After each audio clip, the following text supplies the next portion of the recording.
Little is known about the lost treasure of Ghazi Osman Pasha, which consisted of several chests of gold and precious stones, several copper vessels of white money, and many more with coins.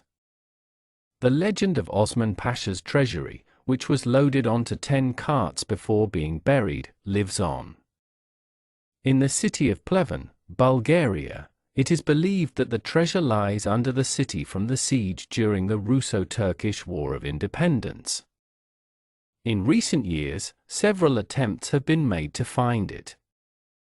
The most serious was in the spring of 1935.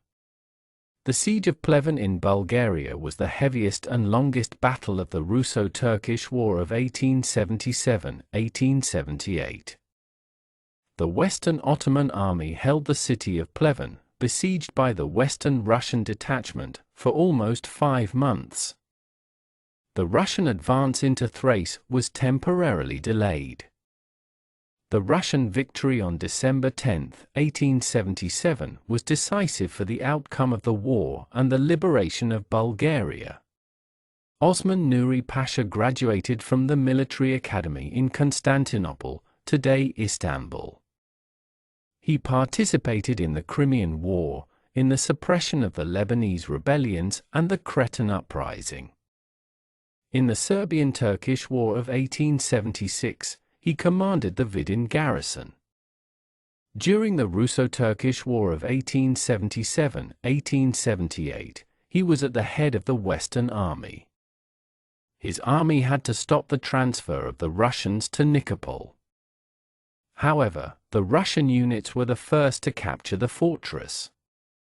Osman Pasha headed southeast, entered and entrenched himself in the city of Pleven. The battle began, which decided the outcome of the war. For nearly 5 months, the talented commander repelled the enemy's attacks. For his courage, the Sultan bestowed on him the title Ghazi, which means victorious. On the eve of the siege, there were about 15,000 Nizamis under the command of Osman Pasha. At the end, they increased to 50,000. Their salaries were in the campaign treasury, reveals a treasure hunter. On the one hand, the soldiers had no money, and on the other hand, terrible inflation tormented the besieged. A spoonful of rakia, hard Bulgarian alcohol, was sold for 10 groschen, the then Turkish currency. The captain of the Turkish service, Frederick von Herbert, says, "In those days I felt the depreciation of money. Secretly I paid 25 groschen for 10 grams of salt. Later, £5 could not buy even 25 grams of salt." Many sick people died from lack of strong food, while they would have recovered under ordinary circumstances. The situation worsens every day.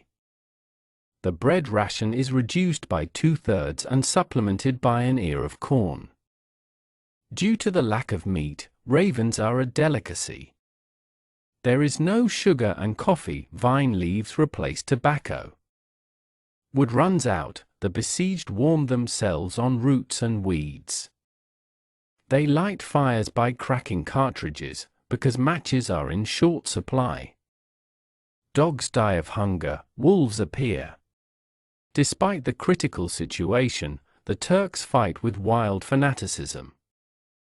Every day they enter the Kersham Mosque and raise their hands to the Almighty Allah with a call for victory. Then they grab their rifles and go to the trenches. And so on until the end of November 1877, when Osman Pasha convenes a military council. The dilemma is whether to stay in the city until complete exhaustion and capitulate, or to attack the blockade. A decision is made to break through to the west along the Vit River Valley. In the following months, Osman Pasha's troops were completely blockaded and exhausted by hunger. On November 28, while trying to break through the encirclement at the bridge over the Vit River, Osman Pasha was wounded and surrendered with his army. He handed over his sword to the Russian general Ivan Gonetsky, but later received it back as a sign of respect from Emperor Alexander II. On the eve of his capitulation, Osman Pasha ordered the treasure to be buried, the old treasurer claims. To the soldiers' money, he added his personal gold, several chests with gold coins and jewels, several copper vessels with white money, and many more with coins. They buried everything under the Kersham Mosque, where the Muslims offered their prayers. Then a lucky treasure hunter came across an old map that unlocked the secret of the treasure. In Constantinople, the lucky one met a white-haired Turk, a former soldier in Osman Pasha's army. The veteran showed him a piece of rabbit skin on which the path to the gold was painted. The old man participated in burying the money and secretly drew the location. When the Ottomans retreated, he covered the document with lyok, egg and wax, which protected it from moisture. He buried it, and after the liberation, he went to Bulgaria and brought it to Turkey. The rabbit map enchanted the man from Pleven and he insisted on buying it. However, the owner only allowed him to copy it, and for a solid sum of money. In order to raise the money, the treasure hunter sold his house. He was left naked and barefoot, and with the last few leva, Bulgarian currency, he bought a pickaxe and a shovel. Then he formed a brigade of like-minded people. According to the instructions, they were to dig on the site of the mosque, demolished the previous year in 1934. The searchers would first uncover an old wall, the document states. Then they would continue down the wall until they came across a millstone. When they moved it away, an entrance with 7 steps would be revealed. They would lead to a 12-meter tunnel, left over from Roman times. At the bottom of the tunnel there is a small gallery, in the middle lies a slab of red sandstone. On it is carved a shoulder of a ram with the hoof up. Now the initiates are obliged to make a sacrifice to appease the evil forces. If they do not do so, the gold will turn into iron. After the ritual feast, they can lift the slab, under which the gold coins await them. They are placed in a large soldier's cauldron, and Osman Pasha's treasure is in a separate coffin. With permission from the authorities, the search began on the morning of May 1, 1935. The first sod was solemnly struck by the owner of the new pickaxe. The team dug all day and by evening discovered an old Turkish tomb with 2 skeletons. The next day, the workers come across a stone that appears to have a shoulder of ram on it. The men examine the mark carefully. It looks like a shoulder, but the map says otherwise, they conclude. First comes the millstone, then comes the steps and the tunnel, and only then will the key sign appear. On the evening of May 3, the searchers hesitated. Why was nothing coming up, they wondered. Despite their desperate efforts, the treasure hunters found only 2 human skeletons, a small tomb, and a few Turkish coins of no value, the local newspaper Severno Eho reported. Now I am left without a house and without money, the group's leader complained to a reporter for the capital's newspaper Utro. At this dramatic moment, a clairvoyant appears, restoring the faith of the seekers.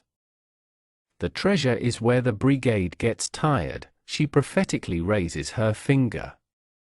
Madame Evgenia Strashimirova, that is the name of the clairvoyant, told us that in 4 or 5 days not only the gold and silver of Osman Pasha, but also valuable antiques will come to light, notes the Utro news agency.